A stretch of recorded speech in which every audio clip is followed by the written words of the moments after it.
Hello, hello mga ka-thyroid, ka-good heart. Malapit na ang aking check-up at ultrasound at laboratory test ko sa aking TSH. Update ko na lang kayo kung anong result ko. Pinapanalangin ko na okay yung result ko, na di lumaki yung thyroid ko.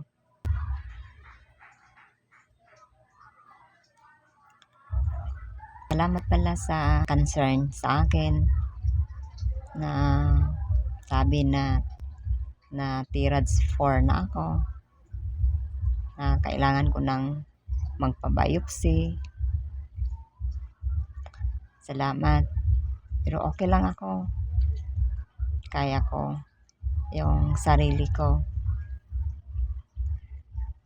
Ngayon pa ba ako susuko? Ang dami ko nang pinagdaanan. Ang dami ko nang operation na nalampasan ko.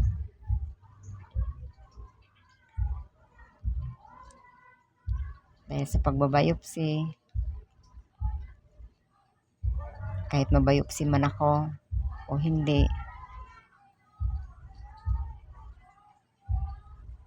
kung talagang hindi ko pa oras, gagaling at gagaling ako. At alam ko na igagay din ako ni God kung ano ba ang gagawin ko para sa sarili ko, ang gagawin ko sa thyroid ko.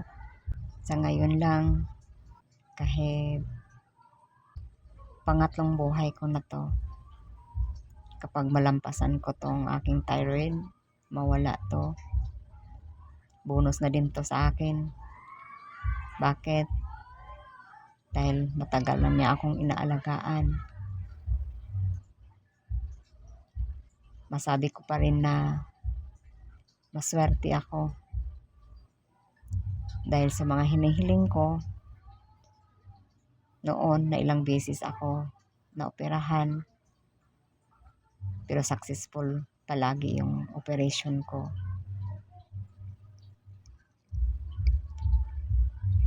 Gustuhin ko man magpa-opera,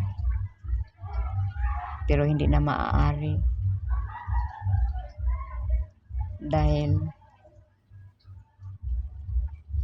baka mabinat ako dahil sa kalagayan ko, na tuwing uupo ako, hahawak ako dito sa aking lobid. Ito yung hahawakan ko para makaupo ako at makahiga. Ito ang hinahawakan ko, so napopores yung liig ko. So baka doon ako mabibinat dahil ako lang mag-isa ang uupo gamit ang lupit ko o PC. Kung mapa-opera, paano na ako? Mas lalo ko ako dyan na matutsugi. Kahit kayo, alam nyo naman siguro kung mabibinat. Hindi maganda yun. Lalo na nasa liig yung operation ko, kung sakali magpa-opera ako. Hindi yun maganda para sa akin. Kung bakit, naghanap na lang ako ng mga paraan. Ang dami ko nang nilagay, pero ilang araw lang din dahil wala naman dito sa amin. Hahanapin pa. Di lang siguro 10 yung nilagay ko sa liig ko. Maganda naman din siguro yun. Ang kaso lang, ang hirap maghanap. So yung pinaka-last ko ngayon, yung turmeric na nilagay ko sa liig ko, na kinukuskus ko. Di ako doktor, pero naghanap ako ng paraan para sa sarili ko. Naniwala ako, nagagaling din ako sa tulong ni God sa akin.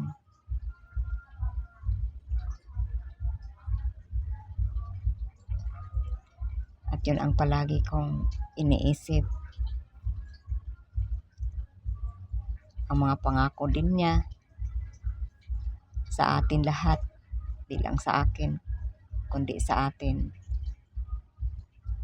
na nandyan siya palagi kung sasambitin natin siya, na humingi tayo ng tulong sa kanya.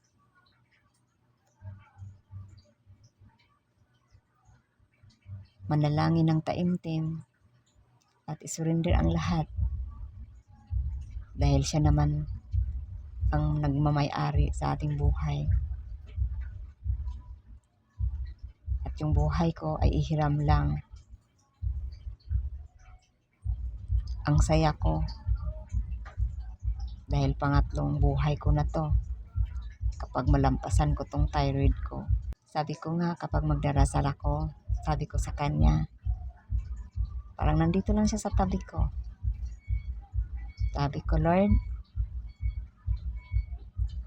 alam kong di mo ako pabayaan. Mula noon hanggang ngayon, sa mga pinagdaanan ko, nandyan ka. Yung pain na ramdaman ko, nandyan ka.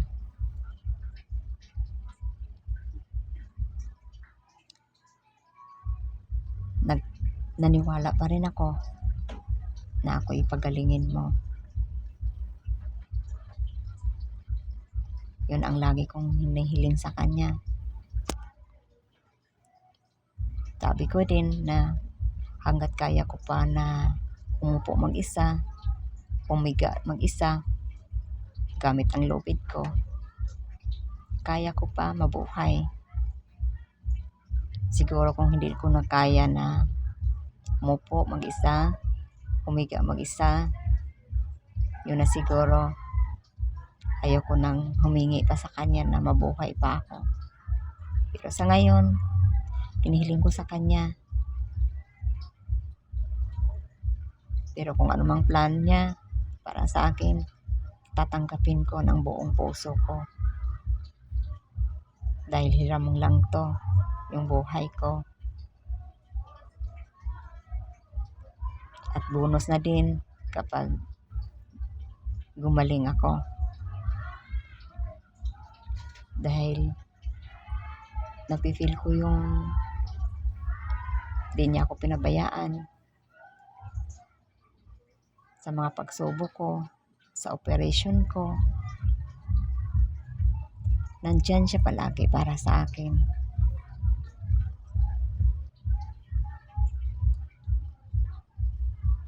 Sobrang thankful ako kay God. Na-feel ko yung pagmamahal niya. Kung bakit di ako sumusuko.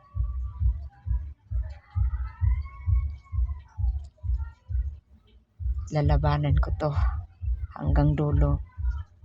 Yung sakit ko ngayon na bago. Sa kapwa ko na may thyroid o sa may mga karamdaman, huwag kayong panghinaan. Mahal na mahal tayo ni God. Yun lang ang palagi nating iisipin at wala nang iba.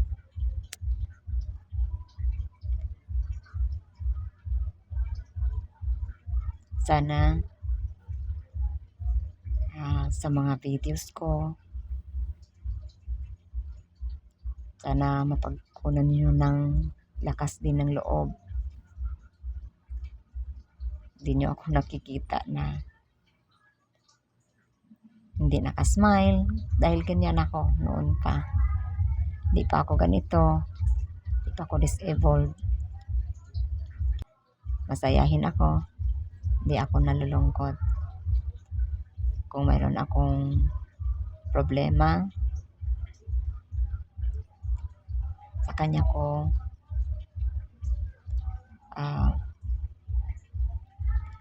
sinasabi, natulungan niya ako. Pero sa awa ng Diyos, hindi niya rin ako pinabayaan na mag-isa na nagtaguyod sa mga anak ko. Yun ang palagi kong pinapasalamatan ni God. At maraming salamat sa inyong panonood ng mga videos ko na pinopost ko dito. Malaking tulong na din po para sa akin yon. Kahit wala pa akong sahod, pero ako'y masaya pa rin dahil na-share ko yung buhay ko na pwedeng mapagkunan ng iba na napanghinaan din ng loob. Huwag kayong manghina ng loob. Kaya nyo. Kung kaya ko, kaya din nyo. Basta palagi nyo lang sa isip at sa puso si God. Gagaling at gagaling tayong lahat. Basta huwag kayong panghinaan, mga ka-thyroid, ka-good heart, sa may karamdaman. Magtiwala lang tayo sa Kanya, nasa taas. Thank you so much po from the bottom of my heart. Love po. Stay safe and God bless. Mwah.